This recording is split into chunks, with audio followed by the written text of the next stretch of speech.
100 روز از محروم شدن دختران افغانستان از آموزش سپری شده. ببینیم تاثیرات اجتماعی و فرهنگی این محرومیت چی بوده. برای بررسی موضوع عذرا جعفری، شهردار سابق نیلی در دایکندی همراه خود داریم که از امریکا، از مریلند همراه ما هستند. همچنین هارون پاشا، رئیس مؤسسه تحقیقات علمی و اجتماعی افغانستان از فیلادلفیای امریکا و نیز بصیره شیرزاد، معلم از کابل. با شما شروع کنیم خانم شیرزاد که تأثیرات اجتماعی و فرهنگی محروم شدن دختران افغانستان از حق تحصیل چی ها بوده به نظرتان؟ بسم الله الرحمن الرحیم. سلام خدمت همه مهمانا و شنوندای برنامه شما. تمام خانم‌های افغانستان که در افغانستان زندگی میکنن از درس و تحصیل، کار و فعالیت‌های اجتماعی همشان محروم هستند.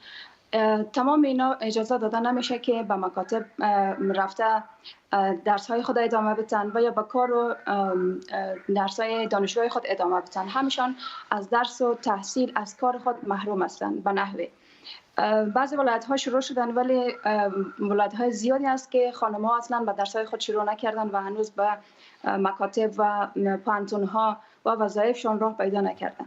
به عنوان یک معلم شما چه نگاهی دارین به بعد فرهنگی این مسئله، این محرومیت و اجتماعی؟ اگر خانم ها همین قسم از درس های خود محروم بانند، در آینده نه چندان دور ما یک جامعه کاملا بی سوادی را در پیش رو خواهد داشتیم که باعث میشه افغانستان دوباره با مو 20 سال قبل که خانم ها کلشان از درس و تحصیل محروم بودند دوباره با مو دوران برگرده.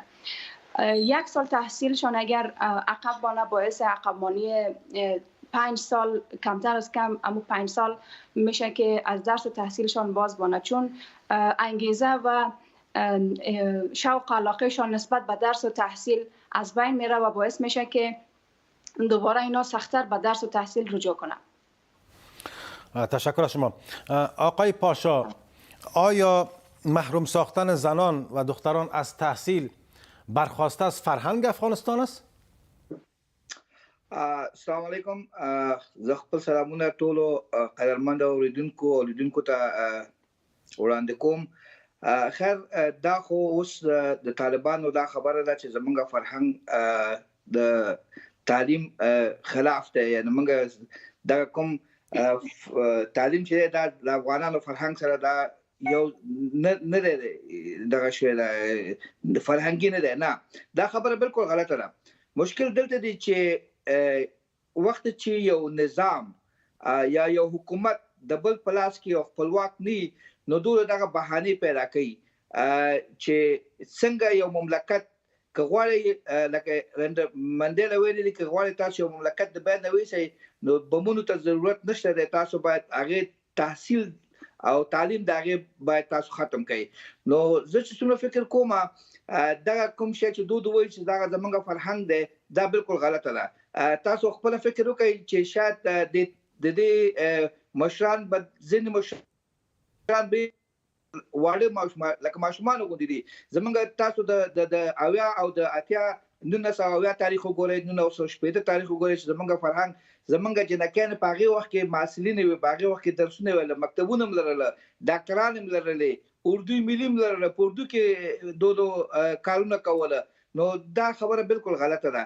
او دودو زه چې څنګه فکر کوم دا ملامتوم دودو ځکه نه چې دودو د خپل واک نه دي، د دودو ترشا نور کسان دي، د دودو ترشا نور هیوادونه دي. زموږ گاونډي هیواد پاکستان دی چې هغه دودو نه پریږدي چې د بعد پریکړې باید داغه په خوخه باندې وشي. او فعلا زمونږ د غټ مشکل چې د تعلیم د درس دی، او نه واده د خزینه او بلکې زمونږ په هانتونم ټولوس بندي په داخل افغانستان کې، او بیا خزینه خو یو قشر د هیواد دی. یعنی حقوق الله سبحانه وتعالی خزه او نته مساویانه ورکړي دي. یعنی د اسلامي کوم دغه نه لري چې باید خزه تعلیم ونکړي. هیڅ کدو د قرآن مطالعه کی، قرآن شریف مطالعه کی، د خزو د حقوق د تعلیم پیسې کې بس الله تعالی یو سپاره را لګره، د 15مه سپاره چې خزو ته حقوق ورکړي، خزه باید تعلیم وکړي. علم خزو په نړۍ باندې فرض کړی دی. دا علم نه چې هغه باید دیني علم وکړي، ټول علمونه که در اکادمیک علمی او که در دینی علمی. نو په دې اساس باندې دغه زه په دغه موضوع باندې سخت مخالف یم. خب خانم جعفری، به نظر شما طالبا بر چه مبنای استوار است تصمیمشان که دخترها را محروم میکنن از درس؟ من اول از همه سلام میکنم خدمت مهمانان شما و همچنین خود شما و بینندگان برنامه شما. به نظر ما اول باید ببینیم که طالبا کیها هستند و متشکل از چی اعضای هست. اگر طالبا یک پدیده نو نیست، تقریبا حدوداً بیش از 20 سال است که مردم افغانستان و دنیا با پدیده به نام طالب آشنا هستند و تا حدی با ایدئولوژی و افکار از اینا آشناست. گروه طالبان متشکل از یک تعداد از افراد بی‌سواد و دارای عدم ظرفیت آموزشی و تعلیمی هستند که اینها فقط به بهانه اسلام در طول از 20 سال با نیروهای دولتی و فرضاً نیروهای خارجی که در افغانستان بودن اینا جنگیدن. این گروه همون گروه هستند بنابراین و متاسفانه آگاهی که اینها از اسلام دارن بسیار یک آگاهی بدوی و ابتدایی هست و بر اساس از این هم متاسفانه ایدئولوژی را که اینا فعلا دنبال میکنن این هست که طالبان زنان به عنوان یک انسان برابر با مرد نمیدانند از لحاظ ایدئولوژی از اونها و همچنین اینا فکر میکنن که زنان از دنده چپ مرد آفریده شده یا زنان بخشی از اموال مرد است. زن حق اظهار نظر، کار و فکر و تحصیل نداره. حضور زن در اجتماع باعث به اصطلاح فساد و بد اخلاقی میشه و به اینا باور ندارن که زنها نیروی موثری هستن که حدوداً 50% جمعیت افغانستان این زنان تشکیل میدن. بنابراین باید گفت که این افکار هست که باعث میشه طالبان اجازه ندن و یا اینکه نتونن بپذیرن که زنها باید درس بخوانن. بله خانم بصیره شیرزاد، شما در کابل هستین. پیامدهای اجتماعی محروم شدن دخترها از آموزش در این 100 روز اخیر چگونه میبینین؟ خودم که در کابل هستم، اینجا دختر خانم‌ها زیادترشان امو انگیزه درس و تحصیل را مکمل از دست دادن. امروز اگر برشان گفته میشه که باید درس بخوانن، باید تحصیل کنن، میگن به خاطر چی ما درس بخوانیم، به کدام دلیل باید درس بخوانیم. تمام خانمایی که قبلا به مدارس میرفتن امروز کمتر به مدارس میرن، چون زیادترشان در خانه هستن و دختر خانم‌ها به مکاتب نمیره. از خاطر است که زیادتر خانم‌ها و دختر خانم‌ها در خانه هستن و همیشان در یک بی‌انگیزگی و بی‌علاقگی به سر میبرن. تشکر. آقای پاشا، آیا محروم شدن دخترها از آموزش و تحصیل سبب عقب ماندگی اجتماعی نمیشه؟ بله، یک گپ واضح است، چرا که اصلا تحصیل و تعلیم که است بسته یک نسل از بین میبره و فعلا که ما فکر میکنیم در حدود 100 روز است که مکاتب بسته است، پانتون افغانستان بسته است. اینمی فعلا نمی 100 روزه که یا مکتب نرفتن تقریبا 50 سال یا عقب ماندن.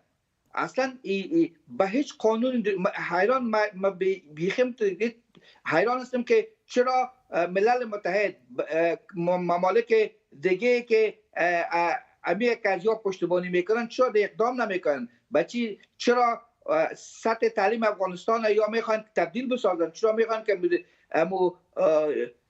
چرا نمیخوان که خانم‌ها را برن تحصیل کنن؟ واقعا که بسیار یک صدمه بسیار خطرناک است به آینده افغانستان، به نسل آینده افغانستان. اینمی خانم‌هاست. شما ذکر کنید که خانم جعفری امروز یک آله سرطانی تولید میکنه و به دنیا نشان میده. این خانم است. ما هیچ وقت نمیدانیم که خانم از تحصیلش پس بانم یا خانم. بسیار تشکر. بیان که سوال آخری هم از خانم جعفری پرسان کنیم که دین اسلام اصلا آگاهی ندارن. قشر بسیار زیاد از جا که است. ما بسیار تو فصیح بطور میگم که یا اصلا از اسلام کنم آگاهی ندارن. تشکر. خانم جعفری به نظر شما تعلیم زن هیچ به اسلام کدام ربطی ندارن. آیا ما مسلمان نیستیم؟ آیا در وقت زارشاه خانم‌ها خانم جعفری نبودن؟ شما راه حل از چی می‌بینین؟ آقای پاشا مستی که نشنیدن. خانم جعفری راه حل از چی می‌بینین؟ بسیار مختصر اگر بفرمایید چون وقت ما کم است. من فکر میکنم که راه حل دیگه ای که ما منتظر از این باشیم که توسط طالبان یک معجزه ایجاد شود و اینا باور بکنن به حقوق بشر، حقوق زنان و حقوق اقلیت هایی که در افغانستان هستند. این یک موضوع بسیار به نظر من درست نیست و جامعه جهانی و در اصل از او آمریکا که تقریبا میشه گفت به وجود آورنده گروه طالبان در طول چندین دهه اخیر بودن، اینها مسئول هستند که به هر طریق ممکن افغانستان دارای یک نظام حکومتی ایجاد، یعنی در افغانستان باید یک نظام حکومتی ایجاد شود که متشکل از همه گروه ها و همه اقشار باشه، از جمله زنان باید در این نظام حضور داشته باشند تا بتونن به عنوان یک قشر فعال و تاثیرگذار در نظام آموزشی و در نظام سیاسی بروز بکنه. تشکر میکنم از هر سه مهمان عزیزی که در این بحث بودن. عذرا جعفری شهردار سابق نیلی در دایکندی که از مریلند آمریکا همراه ما بودند. به همین صورت هارون پاشا رئیس مؤسسه تحقیقات علمی و اجتماعی افغانستان از فیلادلفیا آمریکا و نیز بصیره شیرزاد یکی از معلمان و اساتیدی که از کابل مهمان ما بودند. سپاسگزار همه و سپاسگزار بینندگانی که تا این دم همراه ما هستند و بودند.